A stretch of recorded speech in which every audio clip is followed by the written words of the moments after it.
BH registration 100కు పైగా కామెంట్లు వచ్చింటాయి BH registration పైన. ఎలా చేసుకోవాలి, తెలంగాణ ఆంధ్రప్రదేశ్ లో బీహెచ్ రిజిస్ట్రేషన్ లేదు కదా, నువ్వెలా తీసుకున్నావు, ఇలా 100కు పైగా కామెంట్లు వచ్చాయి. సో ఈ వీడియోలో కంప్లీట్ గా ఇన్ డెప్త్ గా ఇన్ డీటెయిల్ గా బీహెచ్ రిజిస్ట్రేషన్ గురించి మాట్లాడుకుందాం. చాలా క్లియర్ గా ఎక్స్ప్లెయిన్ చేస్తా. ఎవరు అప్లై చేయొచ్చు, ఎలా అప్లై చేయాలి, ఎలిజిబిలిటీ ఏంటి, మీరు సౌత్ స్టేట్ లో ఉంటే బీహెచ్ రిజిస్ట్రేషన్ ఎలా తీసుకోవాలి, అండ్ ఈ తెలంగాణ ఆంధ్రప్రదేశ్ ఇంకొక స్టేట్ కూడా ఉంది, ఈ స్టేట్స్ లో ఎందుకు బీహెచ్ రిజిస్ట్రేషన్ అవైలబుల్ గా లేదు, అన్ని డిస్కస్ చేసుకుందాం. ఈ వీడియో ఎండ్ వరకు స్కిప్ చేయకుండా చూడండి. అండ్ ఈ వీడియో స్టార్ట్ చేసే ముందు మీరు ఈ ఛానల్ ని ఫస్ట్ టైం చూస్తున్నా, ఇంకా సబ్స్క్రైబ్ చేసుకోకపోయినా సబ్స్క్రైబ్ చేసుకోండి అండ్ లైక్ అండ్ కమెంట్ చేయండి. మీరు లైక్ అండ్ కమెంట్ చేస్తే ఈ వీడియోకి ఇంకా బూస్టప్ ఇచ్చినట్లుంటది. ఇలాంటి వీడియోస్ నేను ఇంకా చేయడానికి నాకు బూస్టప్ ఇచ్చినట్లుంటది. So please don't forget to like, comment, share and subscribe my channel too. So ఈ వీడియోని ఎవరైతే కొత్తగా కార్ కొనాలి అనుకుంటున్నారో, ఎవరైతే బీహెచ్ రిజిస్ట్రేషన్ కి అప్లై చేయాలనుకుంటున్నారో వాళ్ళకి షేర్ చేయండి.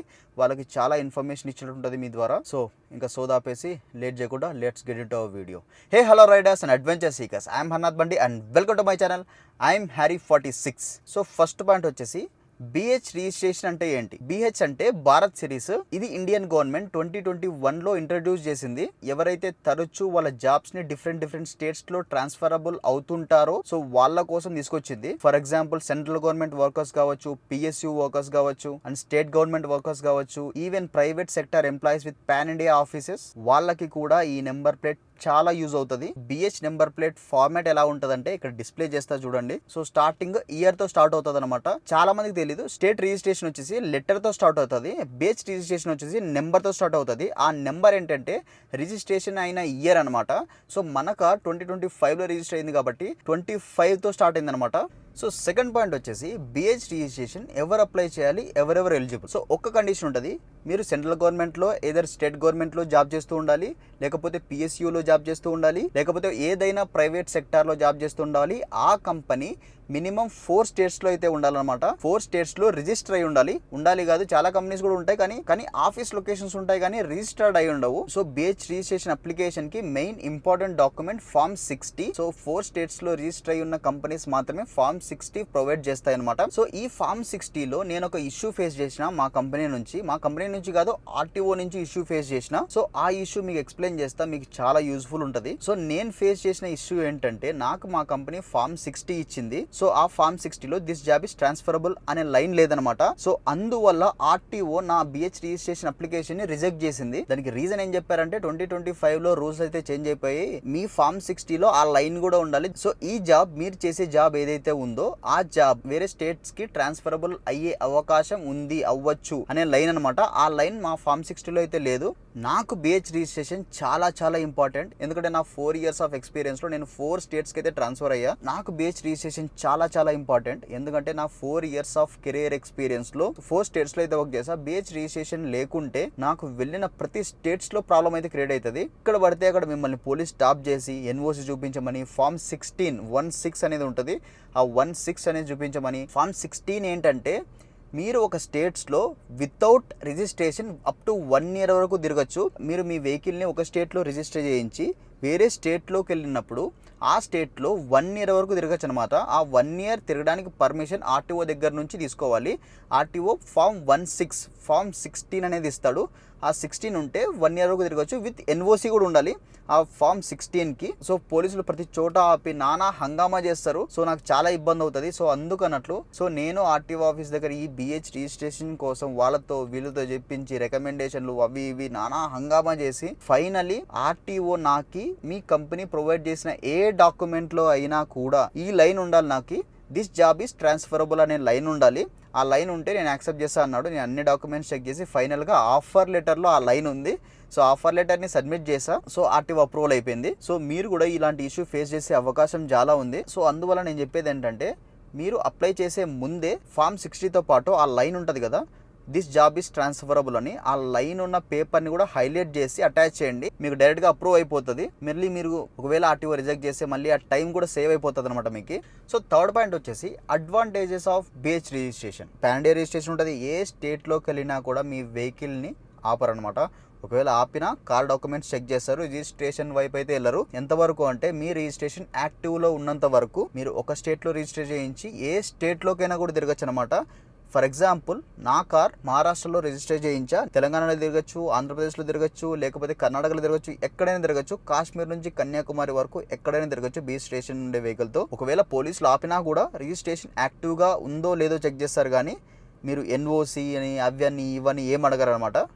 సోది ఉండదు. ఫస్ట్ ఆఫ్ ఆల్ ఈ రిజిస్ట్రేషన్ యాక్టివ్గా ఉండడం ఏంటి అని చెప్పి మీకు డౌట్ వచ్చి ఉంటుంది. బీహెచ్ రిజిస్ట్రేషన్కి మనం 2 years వన్స్ పే చేస్తాం. మీరు స్టేట్ రిజిస్ట్రేషన్ చూసుకున్నట్లయితే 15 years అప్ ఫ్రంట్ ఒకటేసారి పే చేస్తాం. బీహెచ్ రిజిస్ట్రేషన్కి 2 years వన్స్ పే చేస్తాం. సో మీ నెంబర్ ప్లేట్ మీద కనపడిపోతుంది. మీకు స్టార్టింగ్ నెంబరే మీ రిజిస్ట్రేషన్ అయిన ఇయర్ అనమాట. సో ఈవెన్ నెంబర్స్తో క్యాలిక్యులేట్ చేసుకుంటారు పోలీసులు. ఒకవేళ ఫర్ ఎగ్జాంపుల్ మన వెహికలే తీసుకోండి, 2025లో రిజిస్ట్రేషన్ చేయించా, పోలీసులు చూసినప్పుడు 2026లో మళ్ళీ చెక్ చేస్తారు వాళ్ళు. ఎందుకంటే 2 years అయిపోయింది కదా, మళ్ళీ రిజిస్ట్రేషన్ తీసుకున్నావా లేదా అని ఒక డౌట్తో చెక్ చేస్తారు.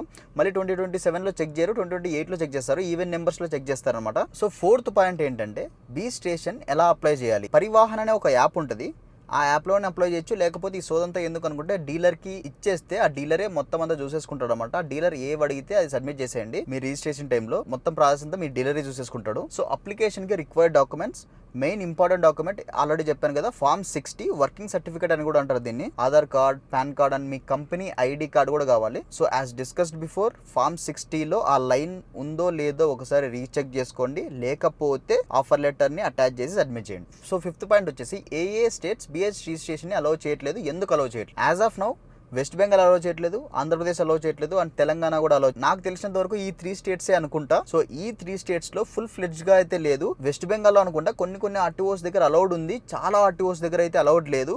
అండ్ తెలంగాణ, ఆంధ్రప్రదేశ్లో ఫుల్ ఫ్లెడ్జ్డ్ గా అయితే అలౌడ్ లేదు BH registration. So even if you are eligible, RTO allow చేయకపోవచ్చు అంటే చేయడు. సో ఒక చిన్న లూప్ హోల్ అయితే ఉంది. ఇది లూప్ హోల్ ఏం కాదు, అందరికీ తెలిసిందే. మీకు బీహెచ్ రిజిస్ట్రేషన్ కావాలనుకుంటే కార్ని వేరే స్టేట్లో రిజిస్టర్ చేయించండి. వేరే స్టేట్లో రిజిస్టర్ చేయించడం ఎలా? సో మీరు వేరే స్టేట్కి వెళ్ళిపోయి అక్కడ ఒక రూమ్ రెంట్కి తీసుకుంటే అడ్రస్ ప్రూఫ్ అనేది ఇస్తాడనమాట. ఆ అడ్రస్ ప్రూఫ్ని ఆర్టీఓలో సబ్మిట్ చేయండి, బీహెచ్ రిజిస్ట్రేషన్ వచ్చేస్తుంది. నా విషయంలో నేను వర్క్ చేసేది నా బేస్ లొకేషన్ మహారాష్ట్ర కాబట్టి నాకు ఈజీగా వచ్చేసింది. So BH registration drawbacks, disadvantages. BH registration తీసుకోవాలని ఆలోచనలో ఉంటే ఈ పాయింట్స్ గుర్తుపెట్టుకోండి. ఒకవేళ మీరు బీహెచ్ రిజిస్ట్రేషన్ వెహికల్ తీసుకున్నప్పుడు మీరు ఎలిజిబుల్లో ఉన్నారు, మీ కంపెనీ 4 స్టేట్స్లో రిజిస్టర్ అయి ఉంది, ఎలిజిబుల్ అయి ఉన్నారు. ఆఫ్టర్ 2 years, ఆ 2 yearsలో మీరు జాబ్ క్విట్ చేస్తే నెక్స్ట్ ఇయర్ 2 years తర్వాత మళ్ళీ మీరు రిజిస్ట్రేషన్ ఫీజు పే చేయాలి కదా, ఇప్పుడు కూడా మీరు ఎలిజిబుల్ గానే ఉండాలన్నమాట. సో లేకుంటే మీ బీహెచ్ రిజిస్ట్రేషన్ ఎలిజిబిలిటీ ఫెయిల్ అయిపోయి స్టేట్ రిజిస్ట్రేషన్ కి ప్రాసెస్ చేయించుకోవాల్సి ఉంటుంది. ఫర్ ఎగ్జాంపుల్ మీరు ప్రైవేట్ సెక్టార్లో వర్క్ చేస్తుంటే, మీరు విప్రోలో వర్క్ చేస్తున్నారు అనుకోండి, మీరు బీహెచ్ రిజిస్ట్రేషన్ వెహికల్ తీసుకున్నారు, మీరు తీసుకున్న 1 year కి మీరు ఆ జాబ్ క్విట్ చేసి ఏదో స్టార్టప్లో జాయిన్ అయ్యారు. ఆ స్టార్టప్ ఆ స్టేట్లో మాత్రమే ఉంది, 4 స్టేట్స్లో లేదు. మీరు నెక్స్ట్ 2 yearsకి రిజిస్ట్రేషన్ పే చేయాలి కదా, మీరు ఆర్టీఓ ఆఫీస్కి వెళ్ళి రిజిస్ట్రేషన్ పే చేసేటప్పుడు మీరు ప్రూఫ్ సబ్మిట్ చేయాలన్నమాట. ఇప్పుడు కూడా మీరు ఎలిజిబుల్ ఉన్నారో లేదో అని. మీరు ప్రూఫ్ సబ్మిట్ చేయడంలో ఫెయిల్ అయితే ఆర్టీఓ మీ రిజిస్ట్రేషన్ని యాక్సెప్ట్ చేయడు, స్టేట్గా కన్వర్ట్ చేసుకోమని అడుగుతాడు. So this is a major drawback of BH registration. And స్టేట్గా కన్వర్ట్ చేసుకోవడానికి ఒక పెద్ద ప్రాసెస్ ఉంటుంది. కమెంట్ చేయండి, ఒకవేళ మీకు ప్రాసెస్ కావాలనుకుంటే సపరేట్గా వీడియో చేస్తా. ప్రాసెస్ మాత్రం చాలా హెక్టిక్గా ఉంటుంది అండ్ డబ్బులు కూడా చాలా ఖర్చు అవుతాయి బీహెచ్ రిజిస్ట్రేషన్ నుంచి నార్మల్ స్టేట్ రిజిస్ట్రేషన్కి కన్వర్ట్ చేయించుకోవడానికి. అండ్ బీహెచ్ రిజిస్ట్రేషన్ కార్స్కి ఇన్సూరెన్స్, ట్రాఫిక్ ఫైన్స్ అండ్ అన్ని ఒకటేలాగా ఉంటాయి అనమాట. స్టేట్తో కంపేర్ చేస్తే డిఫరెన్స్ అయితే ఏమి ఉండదు. సో కంక్లూజన్ ఏంటంటే, మీరు ప్రైవేట్ సెక్టార్లో ఇప్పుడు వర్క్ చేస్తూ మీ జాబ్ స్టేబుల్గా ఉంటుందో ఉండదో అన్న ఆలోచనలో ఉంటే, నేను స్పెసిఫిక్గా చెప్తుంది ప్రైవేట్ సెక్టార్ ఎంప్లాయీస్ గురించి. ప్రస్తుతానికి మీరు ఎంఎన్సీలో వర్క్ చేస్తూ ఉండొచ్చు, లేకుంటే మీ కంపెనీ 4 స్టేట్స్లో ఉండొచ్చు. ఫ్యూచర్లో మీరు స్టార్టప్లో ఏదైనా జాయిన్ అయ్యి, లేకపోతే మీరు ఏదైనా బిజినెస్ ఓపెన్ చేసి జాబ్ కంప్లీట్గా క్విట్ చేసి బిజినెస్ స్టార్ట్ చేసినా కూడా ఆఫ్టర్ 2 years మీకు ఫ్యూచర్లో ఇబ్బంది అవ్వచ్చు. ఇబ్బంది అంటే ఏం లేదు, స్టేట్ రిజిస్ట్రేషన్కి చేంజ్ చేయించుకోవాలి. మీ స్టేట్ ఏదైతే ఉందో, మీరు ఎక్కడైతే వర్క్ చేస్తున్నారో ఆ స్టేట్ రిజిస్ట్రేషన్కి చేంజ్ చేయించుకోవాలి. అది కూడా చాలా తలనొప్పి. ఇప్పుడు బేస్ రిజిస్ట్రేషన్ మొత్తం ప్రాసెస్ అంతా డీలరే చూసుకుంటాడు, మీకు ఆ స్ట్రెస్ కనిపించదు అనమాట. బట్ స్టేట్ రిజిస్ట్రేషన్కి చేంజ్ చేయించేటప్పుడు ప్రతి స్టెప్ మీరే తీసుకోవాలి, మీరే ఆర్టీఓకి వెళ్ళాలి, అన్నీ మీరే చూసుకోవాలి. కాబట్టి చాలా తలకానొప్పి ఉంటుంది. సో తీసుకునే ముందు కొంచెం ఆలోచించి తీసుకోండి. బేస్ రిజిస్ట్రేషన్ స్టార్టింగ్లో చాలా బెనిఫిట్స్ ఉంటాయి, మీరు చేంజ్ చేయించుకోవాలనుకున్నప్పుడు అన్ని డిసడ్వాంటేజెస్ ఉంటాయి. So this is all about BH registration. ఈ వీడియోతో మీకు బీహెచ్ రిజిస్ట్రేషన్ గురించి ఒక ఫుల్ క్లారిటీ అయితే వచ్చింది అనుకుంటున్నా. సో మళ్ళీ అడుగుతున్నా, ఈ వీడియోని లైక్ చేయండి, కమెంట్ చేయండి, కన్ఫామ్గా ఈ వీడియో ఎలాగుందో కమెంట్ చేయండి. అండ్ మీకు ఏమైనా డౌట్స్ ఉంటే కమెంట్ చేయండి, నేను ఏమైనా తప్పుగా మాట్లాడినా కూడా కమెంట్ చేయండి. నేను నెక్స్ట్ వీడియోలో నేను ఇంప్రూవ్ చేసుకుంటా. నన్ను సపోర్ట్ చేయాలనుకుంటే సబ్స్క్రైబ్ చేయడం మాత్రం మర్చిపోకండి. అండ్ ఎవరైతే కొత్తగా కార్ కొనాలనుకుంటున్నారో అండ్ BH రిజిస్ట్రేషన్ తీసుకోవాలనే ఆలోచనలో ఉన్నారో, ఎలా తీసుకోవాలనే డౌట్లో ఉన్నారో వాళ్ళకి ఈ వీడియోని షేర్ చేయండి. So keep travelling, keep riding, keep driving, keep smiling. So next వీడియోలో ఇంకా మంచి కంటెంట్తో మీ ముందుకైతే వస్తా. Until then